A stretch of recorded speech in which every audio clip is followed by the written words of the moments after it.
opener between the Eagles and the Cowboys, and all eyes continue to be on Micah Parsons as negotiations for a contract extension remain at a standstill. Team owner Jerry Jones said he would not trade Parsons after the edge rusher made his trade request public on August 1st. Here's what our Marcus Spears had to say about that situation yesterday. The new age and the new athlete and the strength of his agent, and this conversation tells me that he may very well sit out for this season. It feels like it's become a contest between who has the mettle and the resolve to see this out the way that they foresee it being played out. And eventually, usually in the league, this happens and you get paid and everything moves on. It just feels a little bit different to me, guys. It does feel very stuck, right? Like something has to change. What would have to change to move this situation forward? Well, I think Dallas would really have to feel like he's going to miss a lot of games. And just again, for the audience, he's going to have to be there for at least 6 games to get credit towards free agency. But if we go back to Jalen Ramsey in Jacksonville, where he basically held in, manufactured an injury, forced a trade to the Rams, and the rest is history. So to me, if we were running the Cowboys, guys, he's a great young player. We would never consider trading him unless we really felt like he was going to miss most of the season and withhold his services. Short of that, Graz, I think you just have to be patient and wait it out. Well, sure, but there is a game, right, in 20 days, and it's against the Eagles. It's a game they have to win. He's their best player. Even if he signed, next week, is that enough time for him to get ready to play in the opener? Yeah, my guess is it's probably enough time for Micah Parsons to be really effective, but I think what would happen is we start to get concerned about injury risk, right? And I think the closer we get to the season, the more likely it is that a smart team will be like, all right, well, we'll push it back even if he does sign. So I don't quite understand how we've gotten to this situation, and none of us, all the usual reasons for us getting here don't seem to add up. This is not the type of player or the type of situation that we end up like this. So I think there's more going on that we don't understand. Yeah, indeed, to that point, we had that with Darrelle Revis. We had a holdout, we got him signed, and then he went out and got hurt against the Patriots, and it was so deflating. So it's really something they have to be thinking about. That does happen. These situations, even when they get resolved, there's still some leftover bad blood, and what we're talking about in terms of the injury risk. What do the next couple weeks look like here?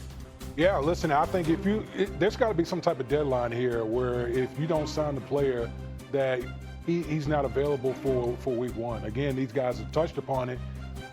There's nothing like there's only one way to get in football shape. That's play football. If you're not out there practicing with the pads on, even if you sign a contract, you run the risk of getting injured. And so there has to be some type of hard deadline between the Cowboys and Micah Parsons and say, look, if we don't get this thing resolved by this time, you're not going to be available for week 1 against the Philadelphia Eagles. What's the date where, if we don't get this resolved by this time, we actually change our minds, start thinking about trading it?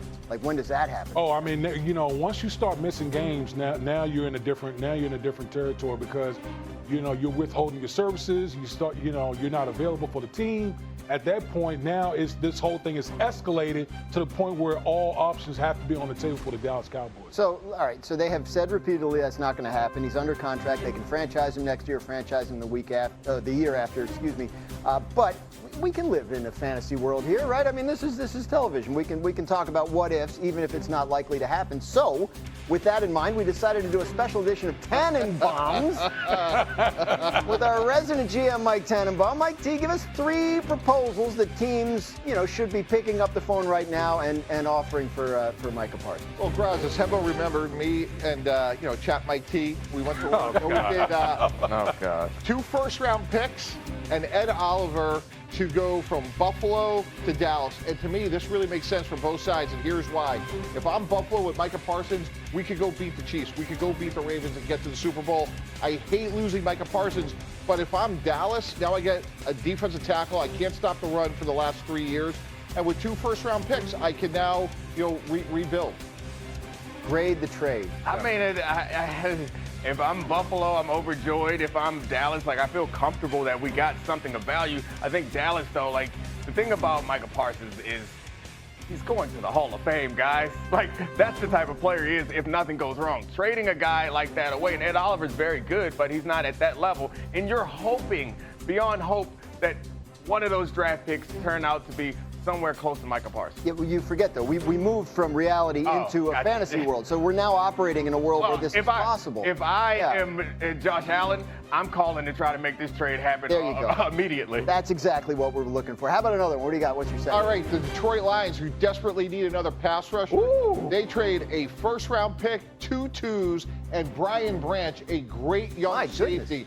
And if I'm the Detroit Lions with Micah Parsons and Jayden Hutchinson, we're going to the Super Bowl. Again, if I'm Dallas, I'm trying to rebuild. I'm getting a great young player, Brian Branch, 7 interceptions and a few draft choices.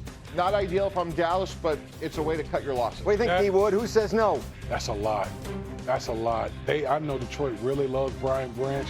A first round and 2 2s. Who says no? That's a heavy price right there. No. That's a heavy price right there. Detroit's trying to get Aiden Hutchinson signed at the same position. They're going to pay both those guys? Sure. Aiden and Micah. Yeah. With that offense, let's go. I like him when the GM retires, like he's paying everything. Everybody. Yeah, why not? What salary cap? All right, well, you got one more for us? Yeah, the Tampa Bay Buccaneers, guys. Here we go. We're going to give up a first-round pick, Bucky Irving, a great young running back, and Vita Vea. You want to stop the run? And let's give Micah Parsons to the 4-time NFC South champion Tampa Bay Buccaneers. Who says no to this? If I'm the Cowboys, I get a great running back, which I really need. I got maybe the best run stopper in the NFL and a first-round pick. Neek? Yeah, I mean, again, this is exciting. It's more exciting for the teams receiving Micah Parsons, which drives home the fact, Cowboys, you got to sign him. Because as good as these packages are that you're sending to the Cowboys, I'm still like, but Micah Parsons, Right. but he changes games almost every time he's on the field. He creates turnovers, sack fumbles. Like he causes the protection to have to slide his direction. Like that to me is as valuable as it gets in the NFL. I think that's where we've landed, right? Let's come back now from our fantasy world and where the Cowboys insist they won't trade Micah Parsons, and we all sort of agree that they're right not to. Who knows how and when this situation will resolve itself, but you can be sure we'll continue to follow it here on Get Up. The Little League Jackson Dart need to prove this weekend against the Jets. Season, we don't want to overhype this situation, but it's really hard to play well at any point in NFL. He did it once. If he could do it again, I think we can start to get excited. But a young, ascending Jackson Dart is the way the Giants should go, and hopefully he proves that more this weekend against the Jets. You agree? No. Which one did you agree with? No. Well, I didn't agree with any of those. Any of the What do you agree about all the Jackson Dart? puns? Like, no. I hit a bullseye. Well, the whole God. ChatGPT was just Yeah. awful. I am so disappointed in AI. But no, I learned. Brian Daboll has seen these guys every day in practice, all the way through the offseason. I trust his judgment as it relates to when Jackson Dart will be ready to go, ready to start. We'll see. They have said all along it'll be Russell Wilson to start the season. So, yeah, we'll see. But, I mean, like the Giants, like they're starting this time of year, there's always this weird buzz that starts.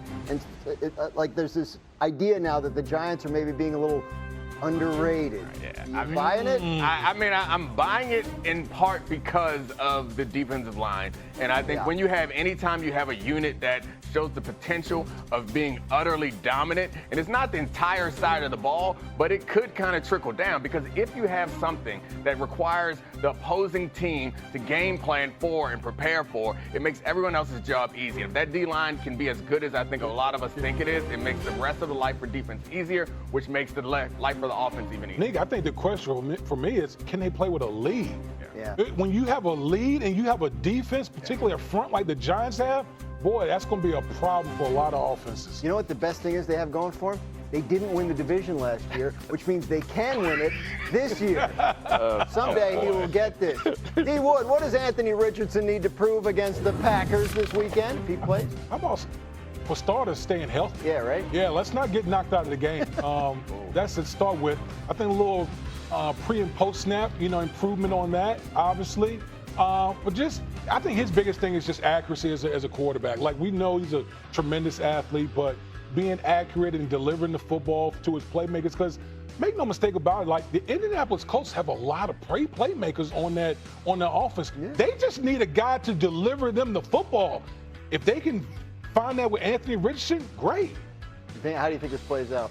I think at the end of the day, it's going to be Daniel Jones. Anthony Richardson has to be dependable, and that sack, which you never want to see in the preseason, that's a lack of experience. He should know that where his hot's coming from. So, look, hopefully they're patient with his development as the old, hey, let's win for today with Daniel Jones and hopefully develop for tomorrow with Anthony Richardson. Again, 13 snaps starts in college, guys. That's what's going to happen. Is Daniel Jones or Anthony Richardson, like it sounds to me like we at least have to consider the possibility that the Colts are going to be looking for a quarterback next offseason. Is that fair? We have to absolutely consider the possibility, and that's a possibility you have to consider for like 70% of the teams in the league every year. Yeah. But I think to your point about him learning and getting more experience, it's some people, like really smart people, are able to learn from other people's experience. But all of us can learn from our own experience. And I promise you, he won't mess that protection up ever again. There's no education like experience. I promise you, he will know who his height read is on that protection. And if it has to happen through hits like this, he's the type of athlete and type of explosive player that I think the Colts are not going to give up on early. They're going to stick with it and hope, because the worst thing that could happen is he turns into the full example of what they expect him to be somewhere else. Yeah, that's not what you want. If you pick a guy fourth, he'll probably still get some chances there. We'll see what happens to start the season. One more. This one's for you, Mike T. J.J. McCarthy not playing tomorrow against New England for the Vikings. What has he shown you so far that gives you confidence? Cross, two things. One, it's not too big for him. No pre-snap penalties, ran the offense well, and then he moved really well. Again, big knee surgery, missed the whole year. He looked very good in terms of his movement, which is very encouraging for the Vikings. Earlier we asked you about Caleb Williams.